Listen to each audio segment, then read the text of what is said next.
In about 2015, I can remember making a list comparing whether I should buy a Tanfoglio Stock II or a CZ SP01 Shadow for production division in USPSA. Don't judge me, carry optics wasn't a thing yet. Anyway, fast forward to now, and I'm in the fortunate position to be able to have both of these guns. So this video is comparing these two competition guns for people like me 7 years ago who are curious as which direction they should be going. And a fair warning to a bunch of you guys, if you can't handle somebody disagreeing with your opinion on the internet, this video is probably not for you because I am going to assert one gun as dominant. Are you ready? Stand by.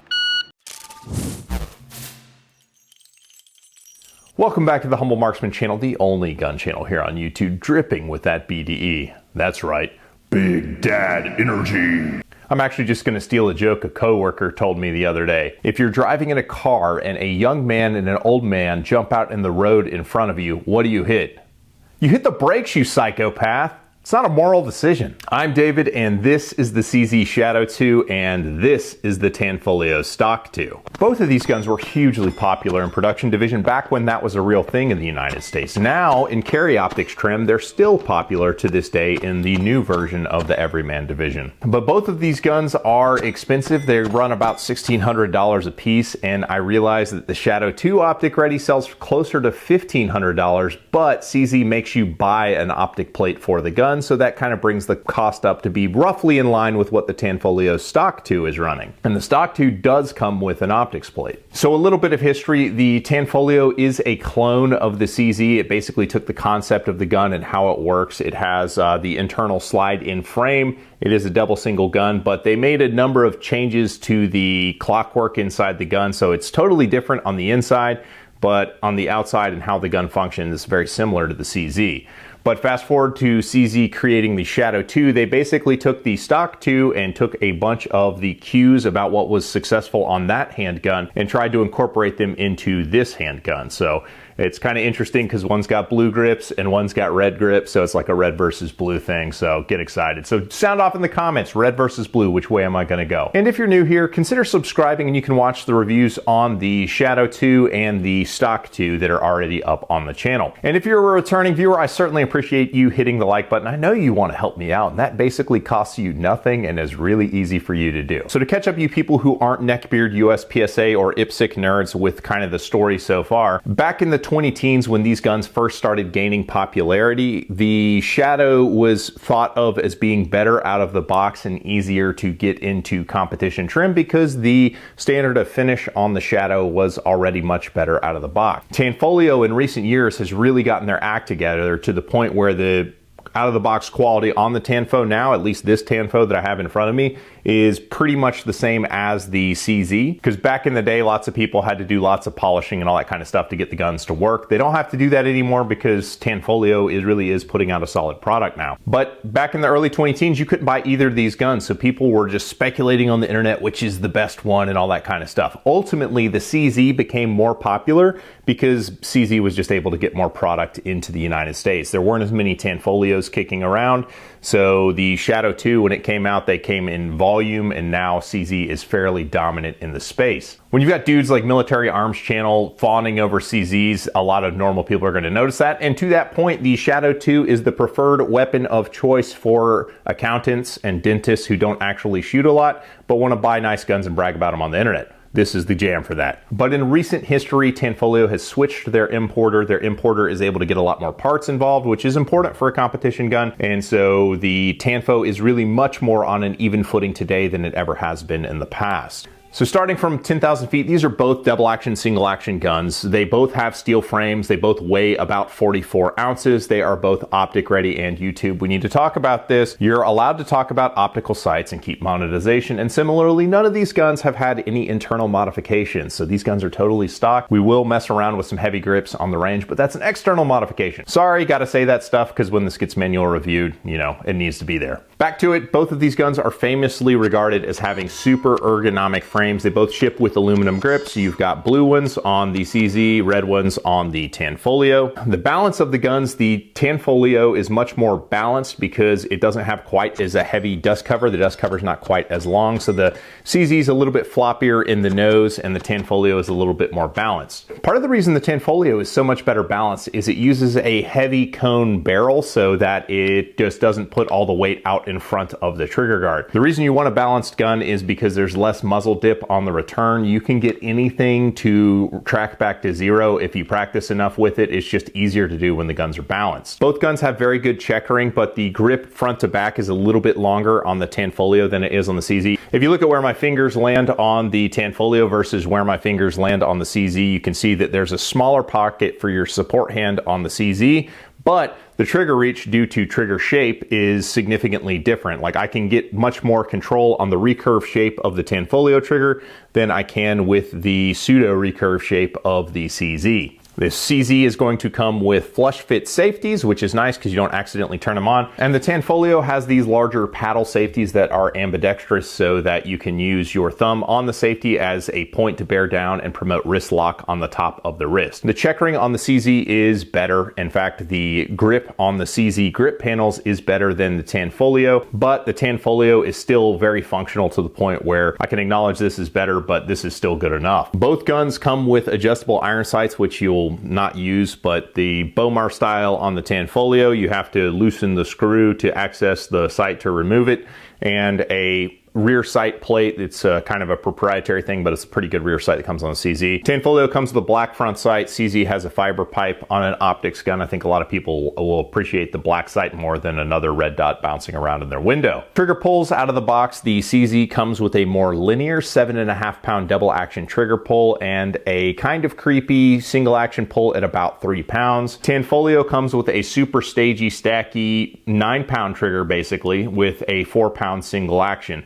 The single action trigger pull is more crisp. The overall travel length on both is pretty comparable. The Shadow 2 is a polycoat frame. CZ's polycoat is, I used to say it's a nice weapon finish, but I'll be honest, I don't think it's a very good weapon finish anymore. It wears out in the contact areas with your holster. I had the Urban Gray Shadow 2s in the first batch that came to the States, and one of them, the polycoat failed along the rail and just started flaking off. Ultimately, CZ warrantied it for me, but this is a polycoat frame, and this is the, in my opinion, the best hard-wearing gun finish, which is a hard chrome finish. Hard chrome is amazing because it's very resistant. It doesn't mark very easily. It's super hard. That's why it's called hard chrome. It's also obnoxiously blingy, so if that's not your speed, then you'll probably not like this. The extreme versions of the Tanfoglio guns have different frame finishes, but the standard optic-ready version of the gun will have this nice shiny finish, which I personally love. One thing that is worth talking about because it affects practical shooters, if you're not familiar in USPSA, you have to start with the hammers fully decocked as you see it here.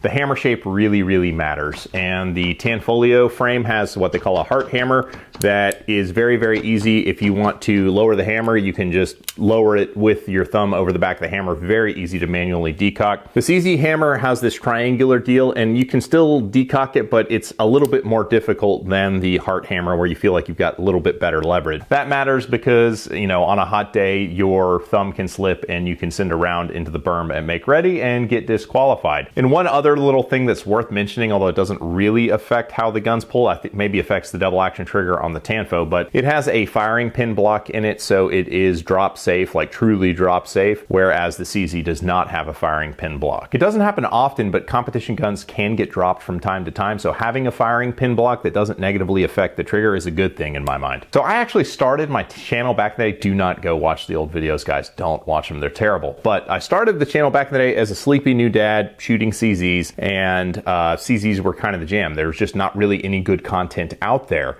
I was convinced up and down that going CZ was the best move for a number of different reasons. Being older and more mature now, and as I'm about to show you with data and facts in true bro science fashion, I probably would go with the Tanfo now. I think the Tanfo is honestly superior for people with LXL hands, and guys, mileage will vary. This is not going to be the same in your hands as it is in mine, but I think there's a number of features that the Tanfo is doing right. Like the design of the ergonomics on the Tanfo is such that it basically outperforms the CZ in a tangible way. So how can I say that? Let's talk about it. First, we got started shooting at 25 yards, just shooting groups at head boxes. And both of these guns are roughly the same mechanical accuracy, although you'll see the Tanfo when I was getting the dot zeroed, and this is a 10 MOA dot, guys. When I was getting the dot zeroed, a confirmation group at 25 yards basically had all 3 bullets touching shot from hand, which is incredible. Considering the trigger is heavier, it's a testament to how the frame and trigger shape is set up that you can steady the gun so much to get such amazing results. In shooting the guns at 25 yards, I expected to get roughly the same results, but the truth was that I had a flyer both high and low with the CZ,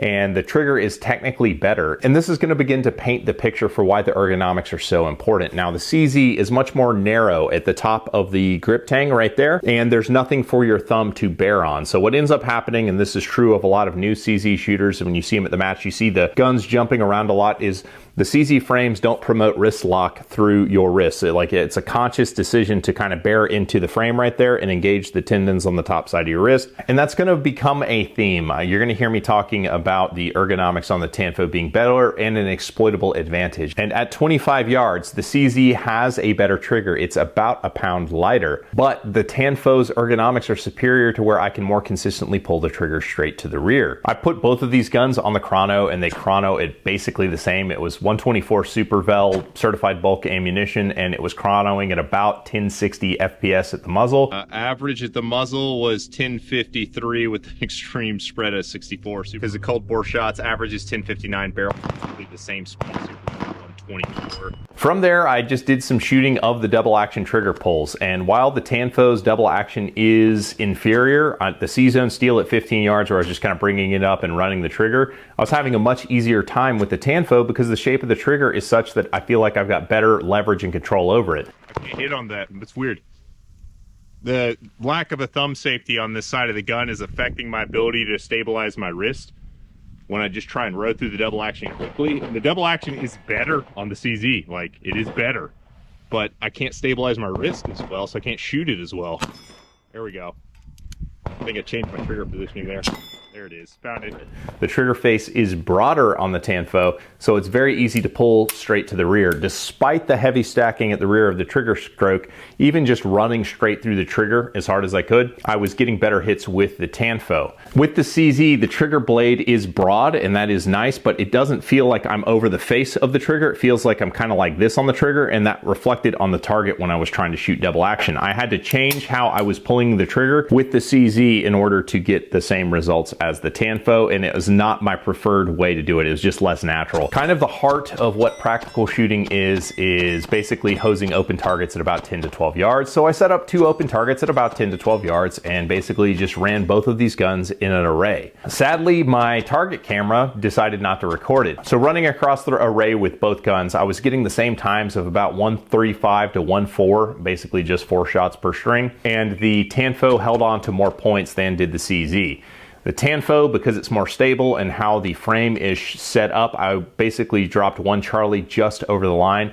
I had a line break Charlie Delta that counts as a Charlie plus 4 other Charlies with the CZ. And that's with me setting up my grip on each pistol to be optimum before running the drill. I'm not fluent with either one of these guns anymore as I compete in open, but it was much easier to just pick up the Tanfo and get good results. Because I didn't have a belt set up, I didn't do reloads, but I have worked reloads on these in the past. They're roughly similar to reload. I'd say that the Tanfo frame is a little bit more bindy as far as trying to get the mags to seat. So that's something to be aware of, but I mean, both of these are steel frame guns with steel magazines, so I mean, you can make mags bind in the CZ just as well. Then there's the bill drill, and I did this at 10 yards. I tested this 2 ways with the aluminum grips that come on both guns, as well as the brass palm swell grips from Lock Grips. On the CZ, that greatly improves the balance of the gun. It just adds a lot more weight at the rear. They both become kind of pigs, but at the same time, the traction is superior to the stock grips, and having that extra weight at the back of the frame with a little bit more real estate for your support hand to bind onto, because that's kind of the problem I run into with the CZ. And the CZ was less stable in the bill drill. It just feels like the recoil doesn't hit as hard in the hand, but it feels like when the slide returns forward, it wants to dip more, probably due to the extra weight out in front of the muzzle. I think if the Shadow 2 had like a shorter dust cover, like if the dust cover stopped right right there. It greatly improved how the gun handles. But the thought back when this was introduced was that it had to be real heavy, muzzle heavy, just like the limited guns that people were shooting, and that's basically what they did. The balance of the stock II, I was able to maintain much tighter groupings. I was surprised that the brass grouping was appreciably better than just the aluminum one. I figured that the balance being more rearward would be a liability, but it turns out I actually kind of preferred it. A couple other things that are noteworthy: the front serrations aren't as robust on the stock II as they are on the Shadow II. Shadow II serrations are better, but the stock II ones aren't bad. That said, the stock II at least has something to grab onto at the rear of the gun, whereas the CZ slide is basically bare at the back of the gun. As far as aftermarket is concerned, since both of these guns are hugely popular internationally and both have, tons and tons of parts available for them, I would call it about the draw. You can find basically all the same holsters from the same manufacturers for the stock II as you can for the Shadow II. That said, the stock II is going to come with one fewer magazines than the CZ. CZ is going to come with 3 magazines, whereas the Tanfo is only going to come with 2. Replacement magazines are roughly the same cost, of about $25 to $27 depending on what time you buy them. So as a former CZ shooter who's made dozens of videos about CZs, it was very surprising to me to be like, well, this is clearly the gun for me. If you make me pick between these two, this would be the Carry Optics gun. So much so that I ordered some more magazines and base pads so that when I do go play in Carry Optics, this will probably be the gun that I do it with. Guys, especially you guys who've been in the shooting sports for a long time, please share your comments about these pistols in the comments. If you're curious about these, there's a whole host of competitive shooters who put tens of thousands of rounds on both of these guns. And if that's you, then share your experience with either one of these guns in the comments so other people can benefit from it. It's a lot of money to be laying down for either one of these guns, and people really want to make the right decision. So if you can help people with your knowledge firsthand about these in the comments below, I think a lot of people would find a lot of value in that. I appreciate you guys watching this video. Let me know your thoughts in the comments below. I appreciate you, and I'll catch you on the next one. Thanks, guys.